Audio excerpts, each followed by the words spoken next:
Ça y est, les résultats de l'étude PISA sont tombés. Il s'agit de cette étude qui a été menée, vous le savez, dans 61 pays de l'OCDE, donc des pays développés, et 4 grandes villes. Bon, et c'est une étude où on regarde un petit peu le niveau des élèves de 15 ans. Il s'agit de mesurer, de jauger les systèmes scolaires. Bon, alors en France, ça va pas, on continue à descendre. On est bien loin de l'époque, il y a 100 ans, où l'empereur du Japon avait demandé qu'on copie le système de l'éducation nationale français. C'était il y a juste 100 ans, ça veut dire qu'aujourd'hui, plus personne ne veut le copier. Mais ce qui est intéressant, c'est qu'on a appris en gros dans cette étude qu'il y a des bons élèves et des mauvais élèves en France. Il y a un gros écart entre les bons et les mauvais. Bon, est-ce qu'il y avait besoin d'une étude pour ça?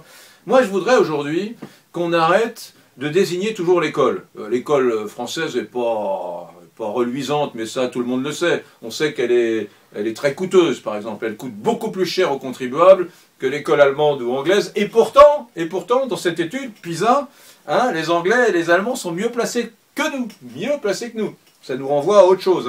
Des services publics très coûteux en France et puis pas très efficients, pas très efficaces. Mais c'est pas de ça dont j'ai envie de parler aujourd'hui. Moi, aujourd'hui, je veux parler des parents. Parce que, à force de tout reporter sur l'école et dire si mes enfants sont pas bons, si mes enfants travaillent mal, etc., c'est parce que l'école produit de l'inégalité. Enfin, franchement, marre de ce discours de victimisation.